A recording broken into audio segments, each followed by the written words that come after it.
What's going on, everybody? This is the junk car lady coming at you. All right, and today we're going to talk about how to check a car before deciding to repair it. All right, now this is a request actually. Someone emailed us in, wanted us to do a particular video, and they wanted to know, like, when we buy our cars, what is the process that we do to check them out, because of course when we go to a person's house, we're just verifying what they told us, and we buy the vehicle with whatever issues they say it have, and some of the vehicles we may have the chance to get the vehicle at our storage lot, and at that point we will go through it and see what's going to be the best route. Is it going to be the best route to send that up to the parts house and let them part it out? Is it something that can be fixed or not? Most of the stuff just gets scrapped, but we do go through a process, for that. So that's what I'm going to show you guys today, our process for, checking the vehicle out to see if it's something that we want to fix. All right. Now, this vehicle that I'm going to show you on for this example is a 2007 Honda Odyssey. All right. Now, on this one, the complaint was that the vehicle was in a wreck. Okay. We visually can see that. I'm going to show you guys that. The vehicle, we picked this one up in Cary. This one was in Cary, North Carolina. Okay. And the vehicle was in a wreck in the front. We were told that the vehicle was running and driving, when it got in a wreck, and that there were no issues. Now, we take that with a grain of salt, and we move from there. But now we're here for the visual check. So I'm going to turn you around and show you, the condition it's in right now, and kind of show you the process that I'm going to take to check this out. Now, we don't do everything as far as, like, we're not lifting up the car, pulling off all the wheels and stuff like that, but I'm going to show you the quick process that I do, because it is pretty much methodical, and I look at certain things for certain reasons. All right, but that's the information I got so far, so let's go ahead and do this. Let me turn you around. All right, I'm going to show you real quick. I want to make sure I show you the outside of the vehicle while the hood is down, so that way you can see, the damage that I see. So when I'm explaining that, yeah, it needs this and that, you can see what I'm talking about. Here we go. So this is with the hood down. So you see everything I was saying that, yeah, the hood is definitely damaged. All right, definitely damaged. Whether it can be fixed or replaced, remains to be seen. All right, but gives you an idea. All right, pushed up there. So that means when it's pushed up like that, that means the hinges got bent too, right? Sometimes the hinges can be bent back, but it is what it is, right? But just want to make sure you got an idea of, with the hood down, what it looks like as well, because all of this is part of your assessment that you do. All that's part of your assessment. Let's go. All right, now this is the vehicle here. Before I get started, I'm gonna go ahead and show you the vehicle. All right. And the vehicle, you see, it has body damage in the front. That's where the body damage is. And I'm going to walk around, all right, and show you. And the paint is fading on the back as well. But we're not worried about that, all right. What's the major part is the body damage in the front. And the hood as well. I have the hood up, but the hood is damaged as well. So what we're doing is we would take a note of all this body damage, because that's going to dictate whether or not it's going to be something that's worth fixing. So take a look around real quick, and we see here, see how this fender was pushed up here. That lets you know it was hit pretty good. All right, was hit pretty good. Okay, now what I would do is I would start here. All right, I already started taking some of these out, but I'm going to show you. I'm going to take this panel off. Now, the reason I need to take that panel off, because let me see if you can see down in here. You might can't see, but down in here closer, okay, you want to be able to see what type of space you have in between the engine and the fan. Let me turn you back around. You want to see what space you have in between the engine and the fan, because that's going to let you know how far it's pushed up, even down to, it may have a fan itself that's damaged. All right, you just want to have an account of that. It could have a radiator that's damaged. We're not going to take everything apart, all right, but anything that's kind of quick to get to, that's going to allow me to be able to see a little bit better, is what I'm going to take off. So I'm gonna go ahead and do this and then show you what I got.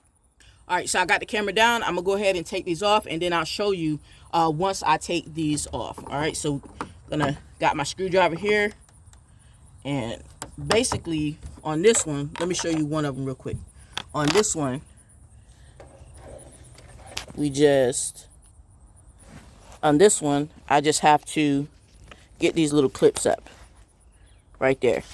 All right, that's what I have to do on this one. I have to get those little clips up, and all I have to do is kind of show you, put the screwdriver underneath, and then they'll pop up. And I'm going to do that for each one of these. All right, here, here, and here. All right, so let me go ahead and do that, and then I'll get back to you. All right, so now I have those loose. Let me show you the result. Okay, have those loose. Now I can lift this up. And one of the things I do is I just kind of take note of how things came off so I could put them back that same way. Like this clip is actually going to sit underneath here. Those little tabs, they're actually going to sit underneath. All right, so I'll go ahead and lift this up. Have to get it past here, the hood latch. All right, and then I can just move this off to the side for now. All right, so now I'm able to see a little bit better. All right, I see the reservoir, the coolant reservoir is actually in front right here. All right, now this is where you get to see some of the damage. All right, now because I have dealt with wrecked vehicles in the past, I don't do body work, but I've dealt with them long enough to know some things are fixable. All right, some things are not. This is something that is fixable depending on how good the body person is, because this is called the radiator support right here. This is just pinch welded right here.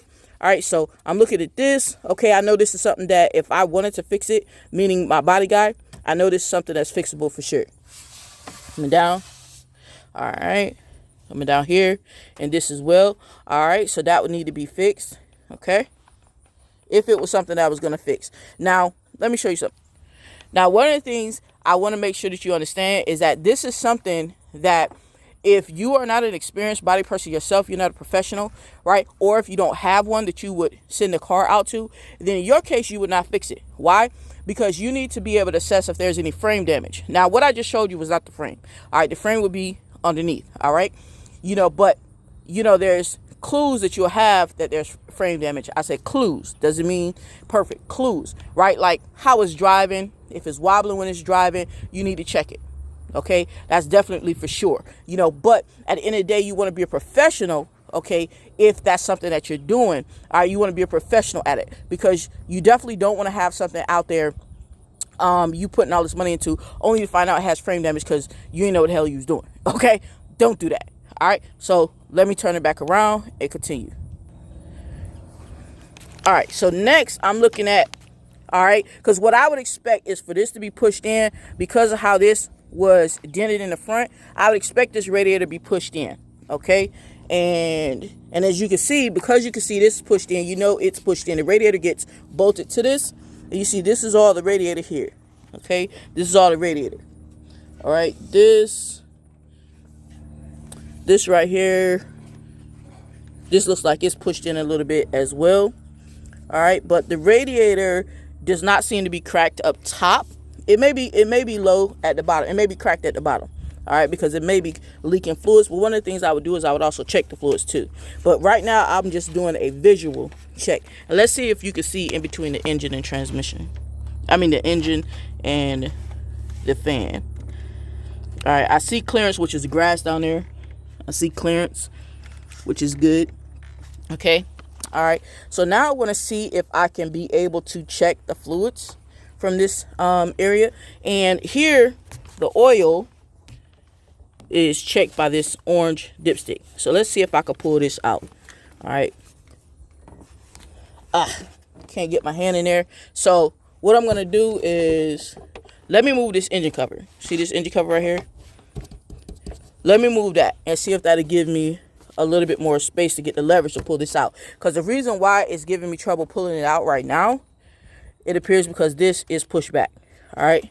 And, if you had stronger fingers, oh, well, there you go. Strong fingers. Okay. So anyway, now I got it out. And what am I checking for?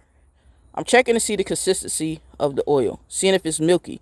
That'll let me know, like, if it had a blown head gasket or something, because when you get in a wreck, it may overheat if you lose coolant.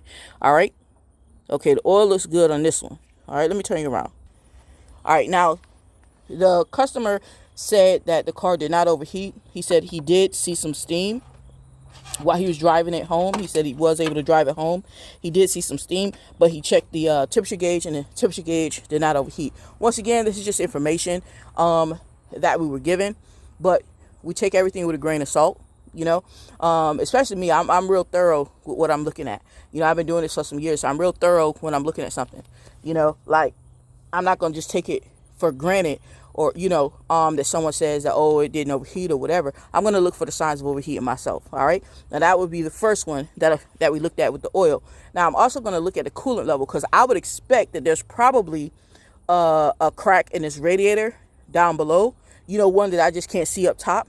Right, because I don't see any wetness up top. It may be down below, because he said he saw some steam. Now, steam is going to come from if some type of fluid, you know, is getting onto the hot engine parts, right, or the hot exhaust parts. That's going to be, whether it be antifreeze, whether it be power steering fluid, it could even be brake fluid. You know, it could even be washer fluid. You know, all of that stuff will make steam. So I'm looking for some type of fluid to be leaking, and because it was hitting the front where the radiator is, I would expect that to be the culprit. But let's go ahead and see if I could check the coolant level.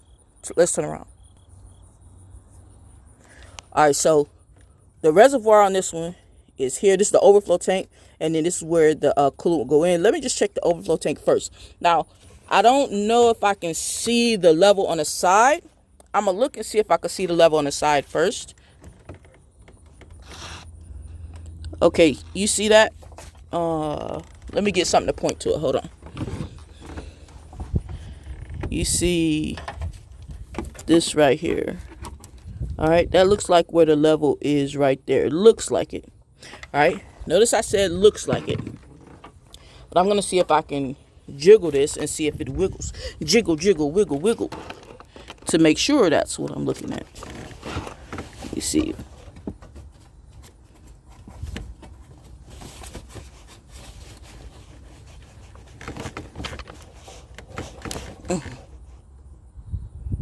Yeah, you saw that moving? Okay. That lets me know that let's turn around. That lets me know that there is fluid in that overflow tank, which is good. That means it did not all leak out of the overflow. But I'm still going to check inside the radiator too. And I'm doing all this before I crank it up. All right. Because at the end of the day, it's like, if the engine is still good, you don't want to kill the engine just because you decided not to check the fluids before you crank up the car. You know, because that could kill the engine. It could have been on its last leg as far as the amount of fluid it had. You know, no need to break it worse than what it is, right? So now I'm going to actually open up the radiator cap, because the car's been sitting here, so it's nice and cold. Yeah, it's nice and cold, okay? You do not start opening up fluids and everything while the vehicle is hot. This was nice and cold, so now we're going to check underneath the radiator cap and see if there's fluid sitting inside of the radiator. So let me turn you around and we'll look at it. All right, now this is the radiator cap on this one right here. All right, so to open this one, it's a push down and twist to the left. All right, so let's do that.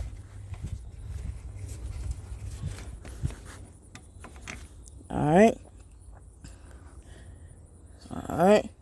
Now, in here, you can see right here, I do not see coolant at the top. All right. That means coolant went somewhere.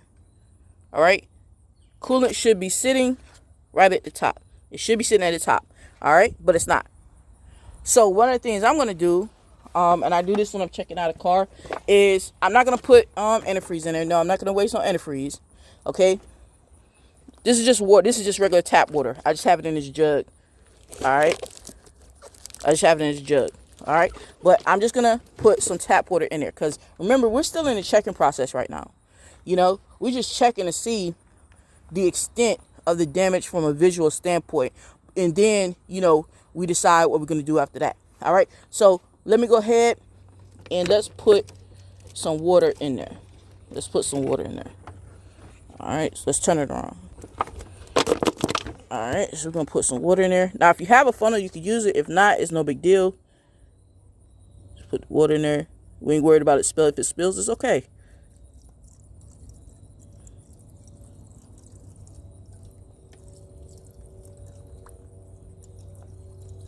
You see, that was pretty empty. So it may be coming out on the ground. That's another reason you're not using antifreeze. Just using water. because we expect it to possibly come back out.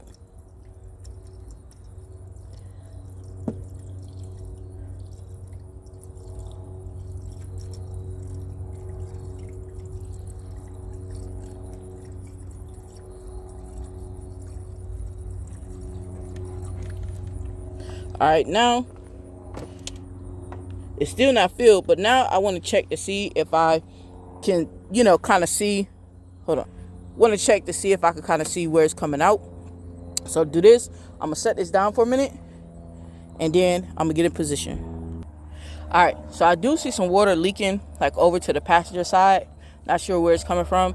It could be from the radiator, but I'm gonna see if you guys can see it. Turn it around, and you may not be able to see it at this angle, but we'll try.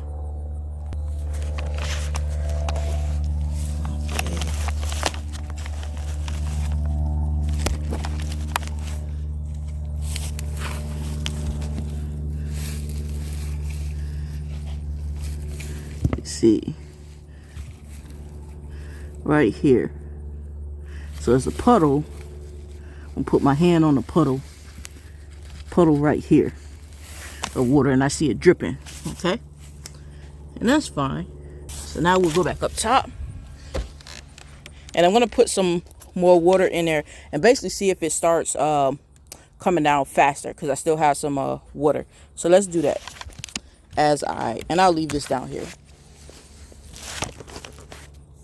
Turn it around. Yeah, it's coming out nice and heavy now. I don't know if y'all can see that. It's coming out nice and heavy. A nice stream right there. That's good.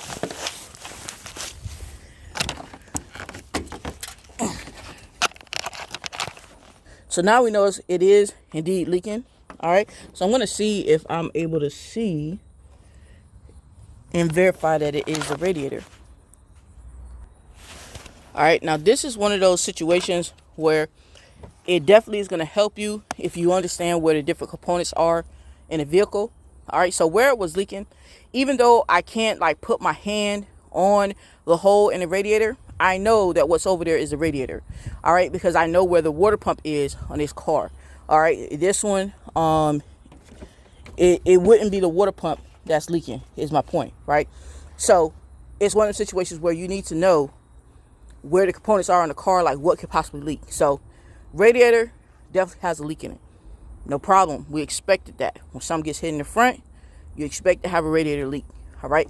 I also would expect to have a condenser leak. All right. But that we can test by seeing if the AC works. If the AC doesn't work, it is possible that it also punctured the AC condenser as well, which is, once again, things that you expect when things get hit in the front. All right, now while we're checking the fluids, the other fluid that I want to check is the transmission fluid. Why would I want to check transmission fluid? Because if the transmission fluid is looking really dark or has metal shavings, even though the vehicle has been in a wreck, you still don't want to be selling someone a part, a part of the vehicle that is defective. And if transmission has metal shavings in it, you're not going to sell that as a part. So we need to, check as much as we can so we'll know what parts are good to be able to sell. All right. So on this one, let me turn you around. The transmission is the dipstick I'm talking about. It's a yellow dipstick. Let me see if you can see it. It is right here. Here. Boom. Down there. It's a yellow dipstick down there. All right, so let me see if I could grab that. Hold on.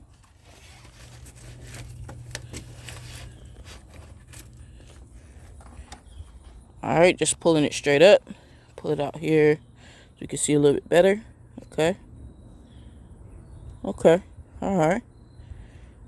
All right, looking pretty good. Now, I'm also going to smell it. And I know you can't smell it through the camera, but hold on.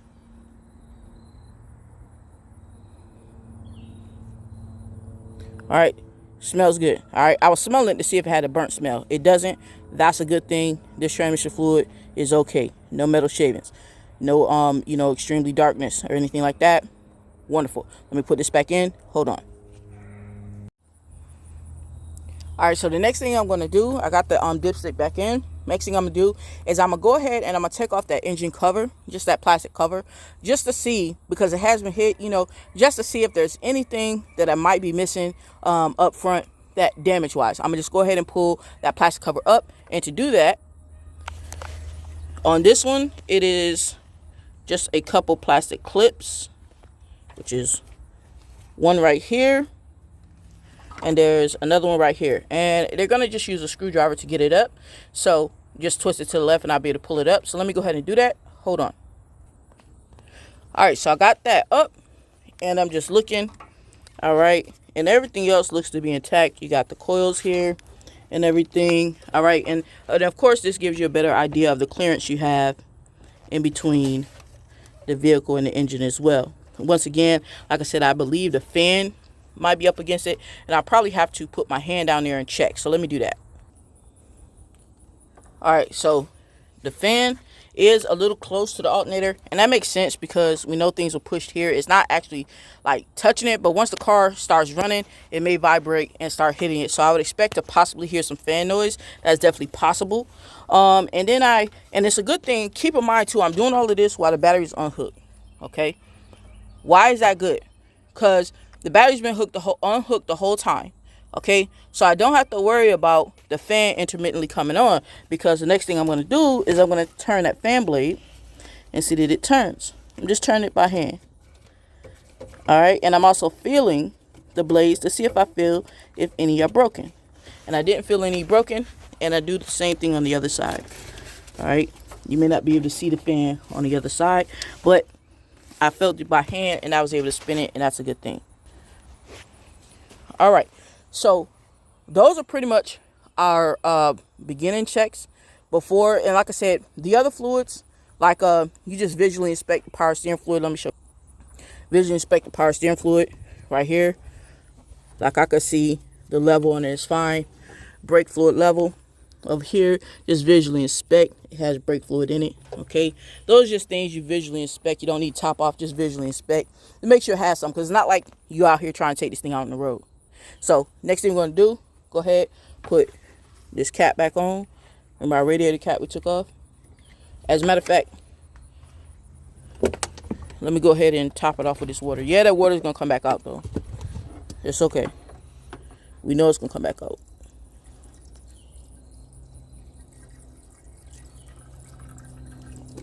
Just go on and top it off.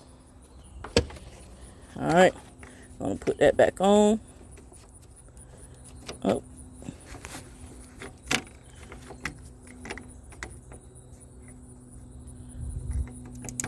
Okay. There we go. Nice click. Then we'll go ahead and we'll hook up the battery. So hold on. All right. So now we got the battery hooked up. All right. I moved those items out the way. Let me show you. All right, remember those clips we took off? I had put them up there. I just went ahead and moved them out the way. Just moved the cover, and I'm gonna leave the cover off for a moment. All right, and moved out the way. That way, I can make sure, you know, when it starts making noises and everything like that, I can see everything without obstruction. And at this point, now I'm gonna go ahead and see if it cranks up, because remember we had the battery unhooked that whole time. So I'm gonna go ahead and see if it cranks up. So let's go. All right, so inside. We got power, 179,770 miles. Will say 180 on the mileage. Cranks up. All right, which we expect. It's idling fine, right around the 1 mark. All right, it does have gas in it, and it's not overheating at this moment. See the gauges right here. All right, we're not going to run it that long because we do know it is leaking coolant. We know that. Now, one of the things I wanted to check is to see if the AC was damaged, like the condenser. So let's see how we turn on the AC on this mug. Is this some automatic jam? Okay, go to auto. All right, hold on. All right, I did figure out how to put the AC on while that's coming on, and you know, I'm gonna give it a chance to get cold. We're gonna check underneath the hood real quick while it's still up, and you know, look for anything, you know, out of whack while it's running, because remember, we can't have it running that long. So let's go ahead and do that.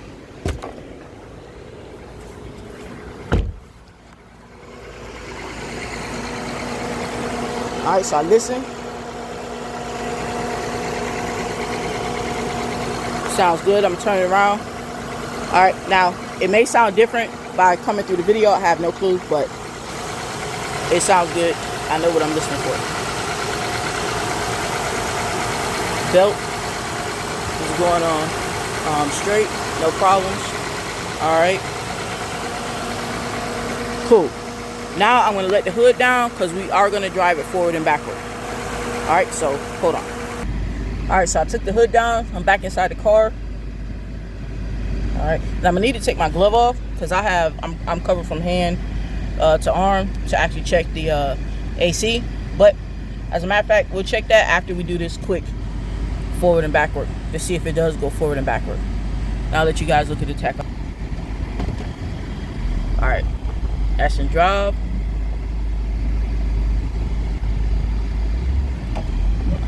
All right, I just put it on the brakes, you know, because like if you're testing something for the first time, you don't want your first time hitting the brakes to be when you're going, you know, even 5 miles per hour. You want to go up a little bit, hit the brakes. So you want to make sure that the brakes work. That's how I do when I'm checking something, because you have no clue. You only know what they said, what a person said, but once again, you take that with a grain of salt. So let's go.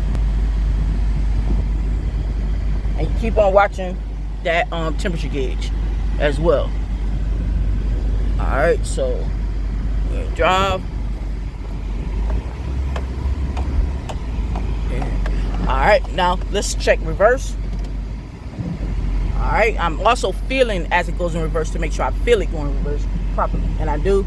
I need to adjust this mirror back here, so I'm a little short, so adjust that mirror, make sure it goes in reverse. All right, good. So we're gonna drive.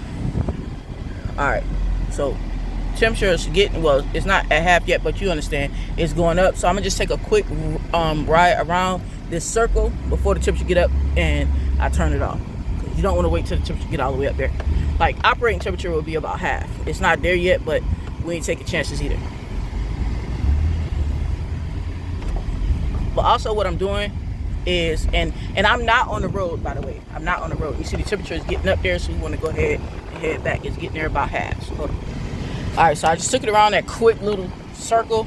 All right, temperature gauge did not get it half. All right, but once again, we do understand that it does have a coolant leak, so we're not going to chance it. Last thing I want to do is check the AC, because like I said, I need to take off my gloves, so I put my hand up there. Or if you have a thermometer, then do that, but I'm going to use my hand, but I need to take off my gloves, so hold on.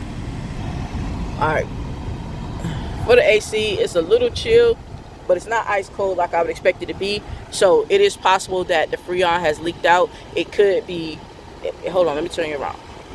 It could be, you know, that a conditioner got a small hole. It could be a line that got a small hole. It could be a big hole, you know, one or two. All right, but I know Freon, the AC should be really cold by now, you know, ice cold, not ice cold, but, you know, really cold, you know, because I mean, on my vehicle, you know, it's cold, so it should be cold, right? Not chill. It should be cold because I have the settings on high. All right, so the AC is definitely gonna need some attention. Once again, if you're the type of person that you're, you know, when you get something and you're looking at something that's been wrecked, if you don't know what the heck you're doing and you don't have someone who does know what they're doing, then you don't buy that vehicle from someone, right? That's not one that you fix up. That's just what that is, right? You know, but if you know, if you are a professional, then you're going to know the things to look for. You're going to know, okay, when something's hit in the front, you're going to know, okay, that's bumper, fender, possibly two, lights, possibly two, you know, that's going to be hood, you know, that's going to be AC condenser, possibly fan. You know, it's going to be the front clip, right? You already know these things, right? So it's not major to you, right? But if it's something that's not in your wheelhouse, then it's going to be major to you, and you don't need to do stuff that's not in your wheelhouse. All right, and that's the end of the day. So now the other things I was paying attention to is how the brakes stop. Now, is brakes major? No, because it's brakes are not difficult to fix, but this is things that I pay attention to, right? Did the brakes stop on time like they're supposed to, or were they sticking to the floor? In this case, they stopped on time like they were supposed to. So it looks like, from everything I've seen so far, it looks like what the customer told me was accurate, that the car probably was driving fine, other than the fact that it got hit. You know what I'm saying? And then, you know, the customer already had another vehicle, so there's that. And also, too, bodywork, if you're not doing the bodywork yourself, bodywork can get expensive. Repairs, period, can get expensive, you know, so there's that. Now, the other things that I check while I am in the car, right? And this is just so that I have an idea, because it's like, once you're deciding, hey, what parts are going to be useful, or if it's something that you're getting that you're going to fix, if you're deciding it's something that you're going to fix, you want to have an idea of the other smaller things, just to have a checklist, right? What are the other smaller things? The other smaller things are going to be like the windows. So we'll check. Hold on. Let the windows go up and down, just so you'll know, right? We'll check the back ones. Am I doing the right one? Yeah. Alright. Check the other side. Oh, and it's a good idea to only come down a little bit at first, just in case that mud don't go back up. Alright. And then we'll check the other one real quick. Oh, wait, hold on. Oh, this one. Okay. Just so we'll know. Alright, just so we know. And I would expect, by this being a Honda, I would expect the radio to need a code. Yeah, it needs some type of code. Usually there's some type of process you can use to get a code. I'll do another video on that, but it's not major. It's not major. You know what I mean? So we take it like that. Alright. Alright, and the other thing I would do is I would just, check the interior just to kind of get an idea of the condition. Alright, so let me go ahead and show you. Alright, the interior on this one is in pretty good shape. Alright, and I would just be looking to make sure no airbags deployed, and just making sure if I knew if there were any ripped seats that I needed to get seat covers for or anything like that. Alright, now I do see like that middle seat thing. Okay, look like that bottom seat in the middle has been changed out. Alright, because I'm pretty sure it didn't come with a 10 one. Alright, now on this one I think it has like some sliding doors. So we'll see. Open it.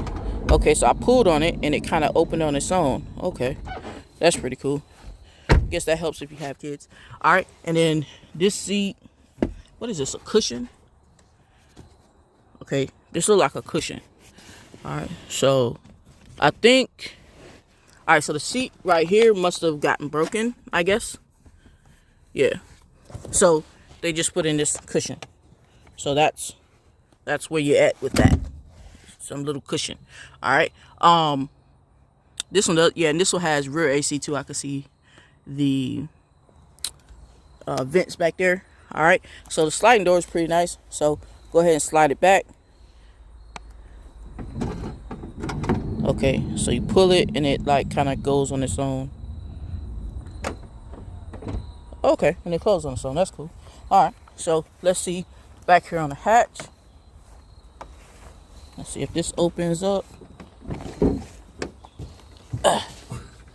Okay, hatch. All right. So, what do we have here? These some seats here. Oh, okay. This how these damn seats go? So, you got the back seats right here. Some I guess it's third row seating. Oh, okay. Oh, it's third row seating. Oh, stow and go. Okay. All right. So basically them seats right there, they pop up so you can make a third row, or you could leave them down like they are now. And you can actually use this to, carry some stuff. So that's pretty neat.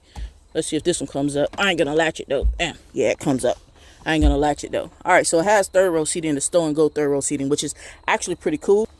That's actually pretty cool. Like I said, if you have a family, you have a large family, put them up in there, and when they're not with you, put them seats down. You carry your stuff from Home Depot, wherever you're going, whatever you got to take with you.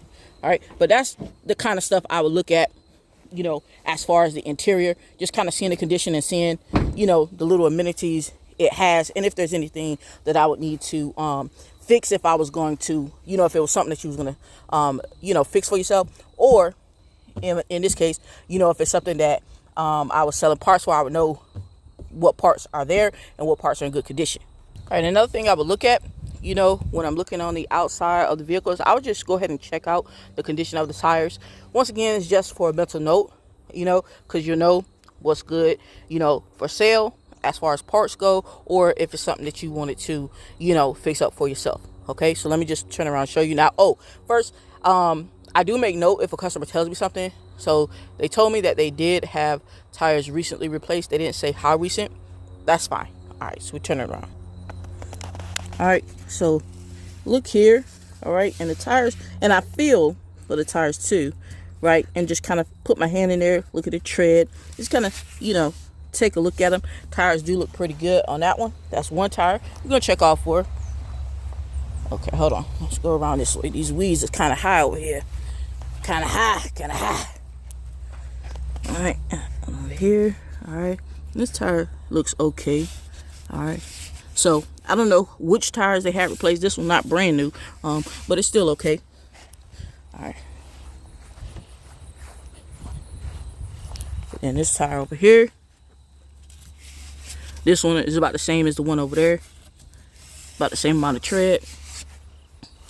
You can always use the penny trick, head of a penny. I don't got a penny right now, so I don't usually be using that trick anyway. So, the back ones are the ones that probably was replaced. All right, so basically on this video, on this particular vehicle, I've checked everything out that I could check out. You know, based upon, you know, other information that I have as far as my own technical knowledge and everything. This is something I would say, yes, you know, I would feel good about.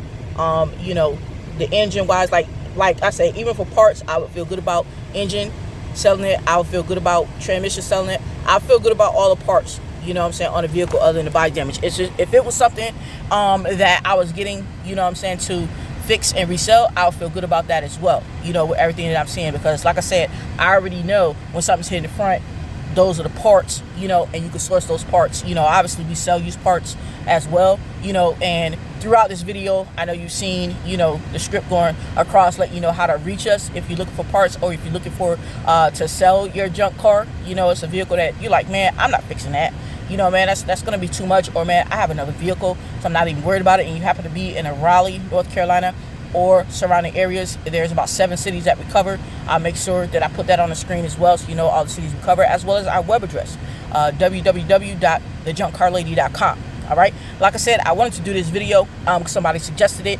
You know, just kind of have you guys be able to see the process on, you know, how we decide if we're going to fix something up or what have you. So that way you guys can use the same process when you're looking at a car, you know, to even buy. You can, you know, look at certain things, because just because a car, you know, you find a car that may be a little dinged up, if you are mechanical, or if you have someone else, you know, in, you know, you have a mechanic, you have a body man or something like that, you know, you may decide, you know what, man, I can't afford to get rid of my car right now, I might need to fix it. Then this is a good process to help you decide if you want to do that. All right. Now, hopefully you found this valuable. If so, definitely put down in the comments, let me know where you're tuning in from. And don't forget, guys, you always could comment, you know, or email me. Commenting is better. You know, comment down below and let me know other types of videos that you want to see, you know, and I'll do my best to make those type of videos, because I want to bring the content to you that's going to be, you know, most beneficial to help you save some money. And of course, if you're tired of, you know, fixing a car, to help you be able to get rid of it with the Junk Car Lady. All right. Other than that, guys, don't forget to subscribe to the channel. Hit the subscribe button. Don't forget to hit that bell, baby. Ring that bell, so that way you can be notified the next time I come up with some content, because I'm bringing it to you guys, you know, every week. Other than that, y'all already know, it's the Junk Car Lady, baby, and we out.